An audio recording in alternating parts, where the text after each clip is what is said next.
Hi, this is Trinity.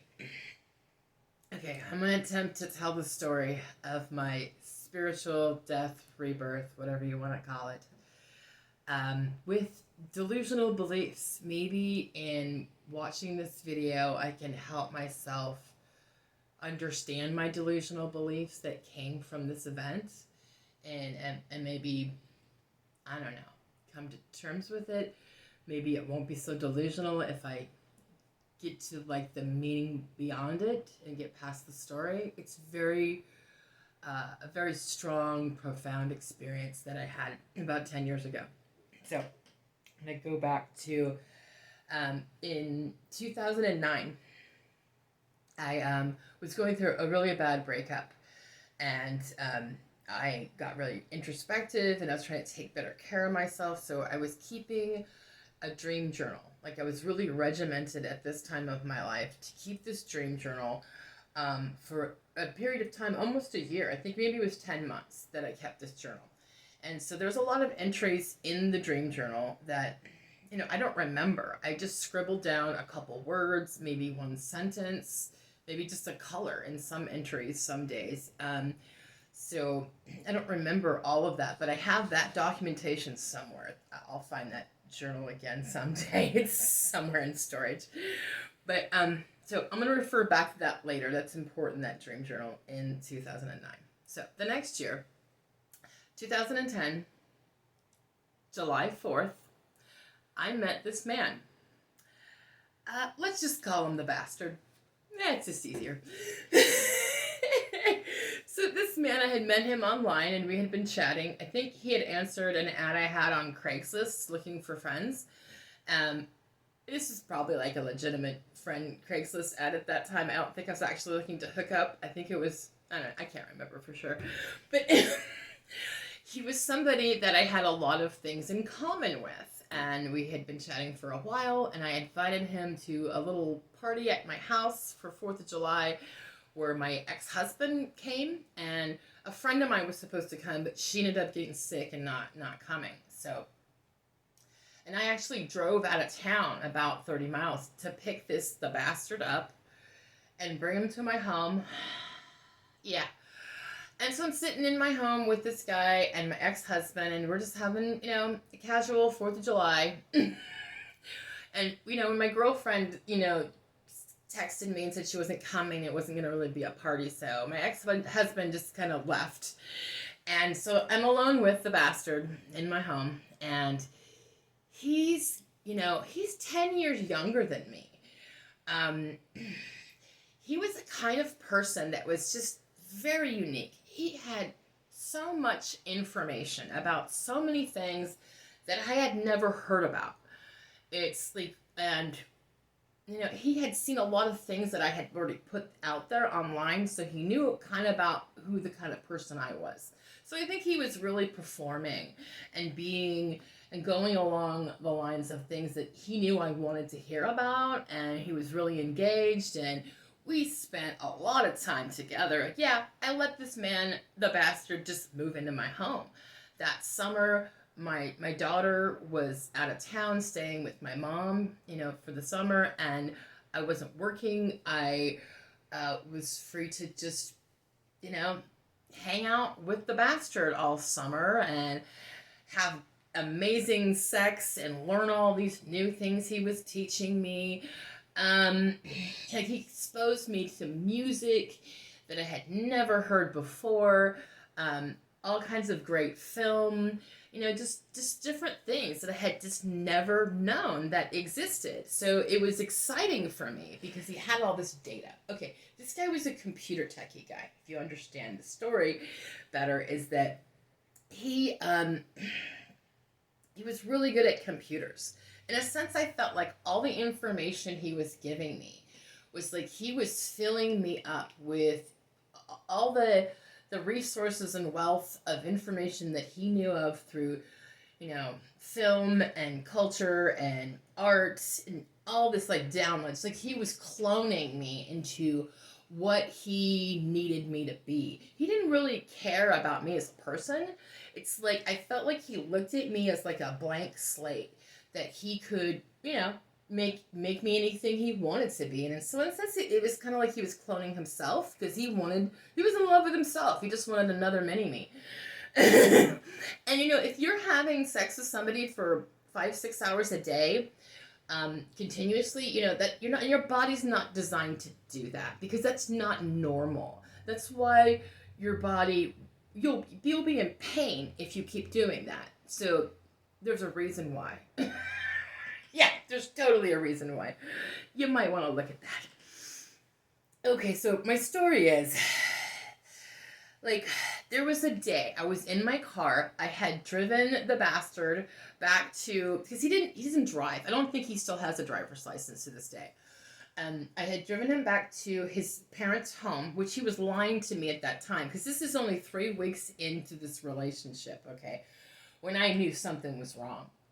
And he was telling me that he rented a room from this old lady, and he was going to go back and get more weed at his house, but he made me park down the street, because of course he didn't want his family to see me. He didn't want us interacting, because I would learn all of his bullshit story was a lie, even though I knew it was bullshit. I'm sitting in my car, a block down from his parents' house, and I know he's full of shit, but I am having so much fun, having the best sex, and I've had a lot of sex, so I know what good sex is.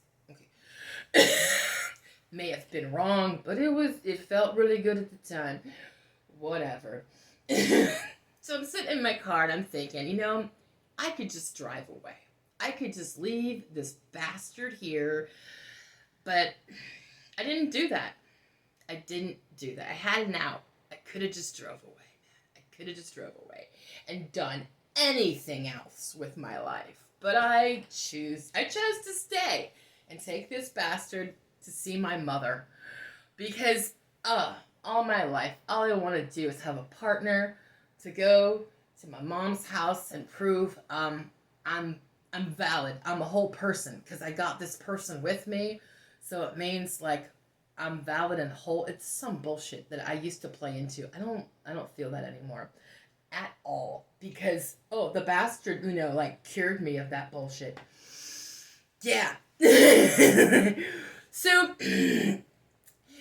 when my daughter came back from being on vacation, and she was going to school, this man was around my daughter, and I knew there was something inappropriate with him.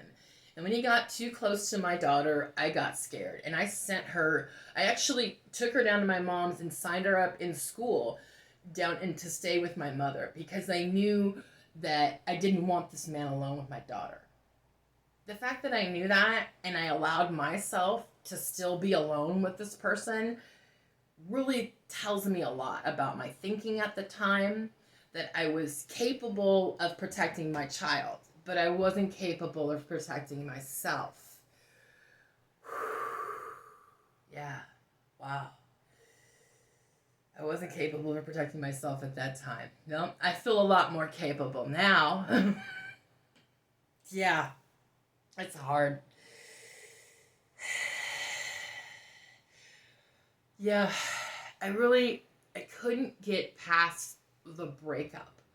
This fantasy of romance. I love the song Santa Monica by Everclear. And I knew I was struggling to get past the breakup. And I just couldn't do it. I just didn't know how. I was struggling so much at that time of my life. I don't know. I let it go too far. And okay, so my spiritual death here. I break up with this guy. I'm trying to get out of this relationship. I'm fighting, I'm fighting for my soul, I feel like. And in my attempt to escape this web I'm in, that I've, gotten myself caught up into, definitely was a participant in this. I didn't know how much. I didn't know it was going to go to this place. But maybe I'm the one that drove it to this place unconsciously, because of all of my maladapted, distorted beliefs and bullshit that that. So I take myself to the river. There's a sacred spot I had on the American River that I used to visit often because I lived there for years. And so it's 2011, March 2011. I'm sitting on the American River and I'm drawing and sketching all the nature. I'm writing stories about ducks and okay. And so I looking in the sky while I'm sketching nature. And I see up in the sky this this X formation of like clouds.